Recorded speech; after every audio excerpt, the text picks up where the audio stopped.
Gracias, continuamos aquí en vivo y en directo desde los estudios de CITV en la capital de la República y ya estamos en el ring de la controversia. Tengo el placer y el privilegio de presentarles a dos abogados, casualmente son penalistas ambos. Vamos a ver si algún día les toca defender a Narrala a alguno de ellos.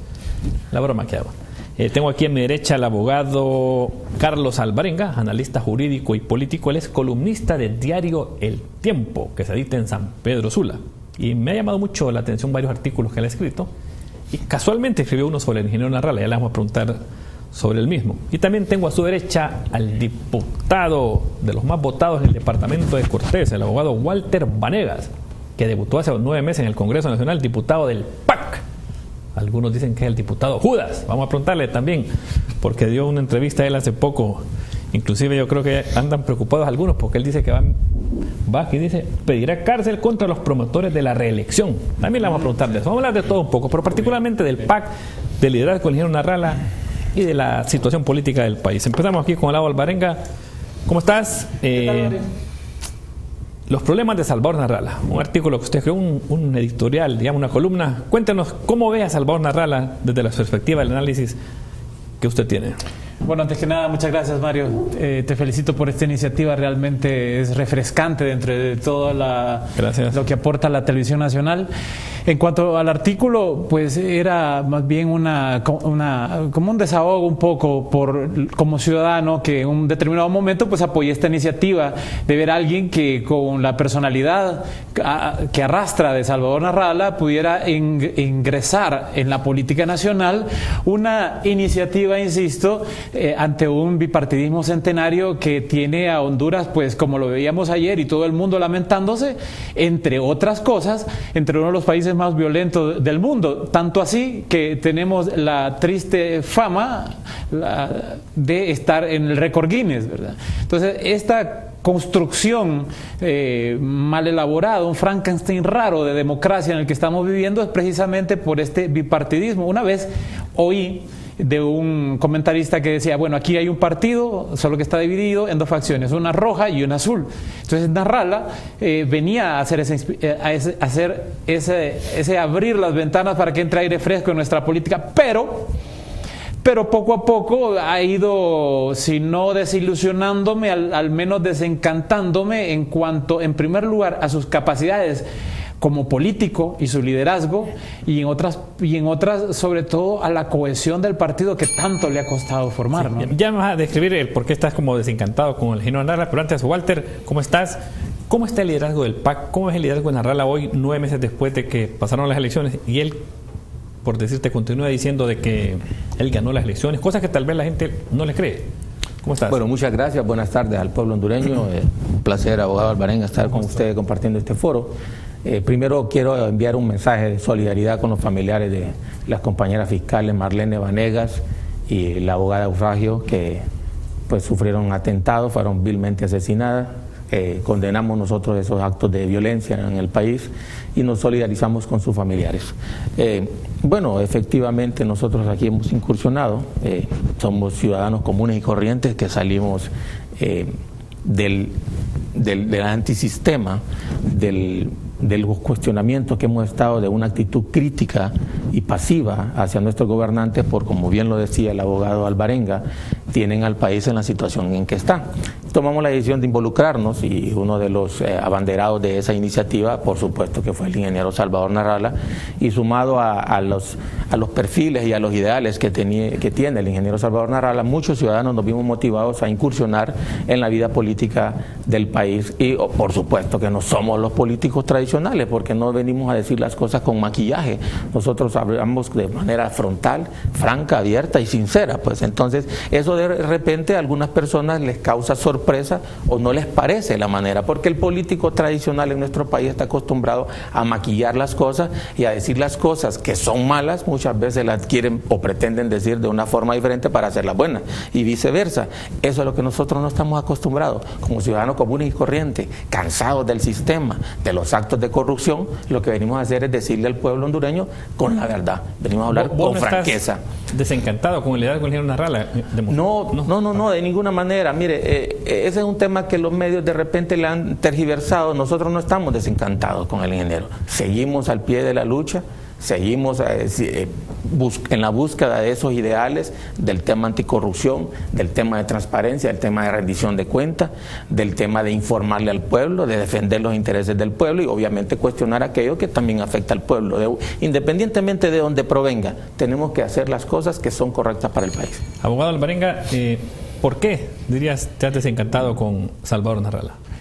Bueno, yo confieso que me inscribí apoyando esta iniciativa. Una de las cosas primeritas que me llamó así a ir cambiando de opinión fue cuando le decían, bueno, ¿y usted cuándo va a empezar su campaña política? Él mencionó que no iba a hacer campaña política porque todo el mundo a él lo conocía. Y yo dije, momento, es decir, pero ¿cuáles son sus propuestas electorales? Es decir, las cosas que tienen a nuestro país en estos niveles tan bajos de desarrollo es el tema de educación. Países como Corea del Sur, el cual a cada rato los oímos mencionar, si por algo han salido a los primeros niveles del desarrollo mundial es por la educación. O sea, cómo va a combatir la pobreza, cómo va a fomentar la economía en el país. Por eso es que lo queremos oír, por eso es que queremos que sea campaña. Sin duda alguna es un fenómeno increíble en Latinoamérica. Yo escribí un artículo también para un periódico de El Salvador en el cual decía que Salvador Narrala era un fenómeno, 400,000 votos en su primera aparición y sin campaña, es decir, tenía razón el ingeniero, pero al final de cuentas no escuché cómo va a combatir cada una de esas cosas. Las entrevistas que estuve analizando ayer en YouTube, incluso hasta horas de la madrugada, simplemente redundaban alrededor de una cosa: vamos a combatir la corrupción. Esa es una estrategia de ventas. Es eso, una estrategia de ventas. Enfocar en corrupción, pero de ahí no pasa. Les quiero preguntar a ambos, porque ayer tuve aquí el ingeniero Narrala y fue reiterativo de que él ganó las elecciones y que se las robaron. Pero yo le decía, pero ni la OEA, ni el Centro Carter, ni la sociedad civil hondureña, ni los medios, ni las iglesias, ni la empresa privada, que todo el mundo había avalado el proceso. ¿Cómo ves, Walter? Vos como diputado, ¿vos también sentís lo mismo que Narrala como diputado del PAC nuevo, que a Narrala le robaron la presidencia de la República? Es que mire, ¿qué es lo que tenemos que analizar nosotros? Es la conformación del Tribunal Supremo Electoral. ¿Qué es lo que tenemos que analizar nosotros? Es el sistema electoral que tenemos. ¿Es correcto el sistema electoral que tenemos? ¿Es fuerte, es sólido, es firme el sistema? ¿Es creíble, es de confianza? ¿Se respeta o no se respeta la voluntad del pueblo hondureño? Eso es lo que tenemos que nosotros exigirle a las autoridades. ¿Quién controla estas entidades del Estado? ¿Quién controla el tribunal? ¿Quién preside el Tribunal Supremo Electoral? ¿Crees que Narrala? Por supuesto. Miren, nosotros exigimos de un principio la implementación del voto electrónico. Le dieron largas y largas y largas que no se podía, y la ley faculta la implementación del voto electrónico. El artículo 180 de la ley electoral dice también, relaciona la implementación de mecanismos electrónicos de votación y de conteos. ¿Por qué no quisieron la implementación del voto electrónico? Ahorita en la actualidad nosotros tuviéramos un sistema electrónico de votación confiable y reutilizable. Nosotros no fuimos a un proceso de elecciones primarias que, como bien lo decía el ingeniero, eran de mentiras. ¿Y por qué eran de mentiras? Es sencillo.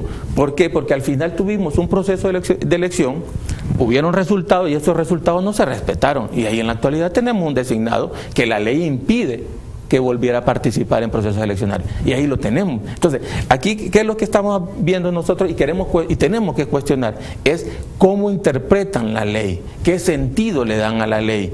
Dejan lagunas en la ley para aprovecharse de eso. Entonces, enfocándonos en la pregunta, ¿ganamos o no ganamos? Sí la ganamos. Y prueba de ello es que nosotros todavía, y estamos exigiendo, es la implementación del voto electrónico. Y esa va a ser la muestra real por la cual nosotros decimos y afirmamos que efectivamente las elecciones pasadas no respetaron la voluntad del pueblo hondureño. Abogado, ¿ganó para el abogado Alvarenga, ganó Narrala las elecciones? ¿O es parte del desencanto con él que diga hoy, 9 meses después, que ganó, cuando por lo menos la institucionalidad del país y los extranjeros dijeron que no había ganado? Sí, el problema que está quedando como que es una de sus facetas de su narcisismo. Ese es el problema, porque al final de cuentas lo que quisiéramos ver son números. Los votos son números, se cuantifican como números.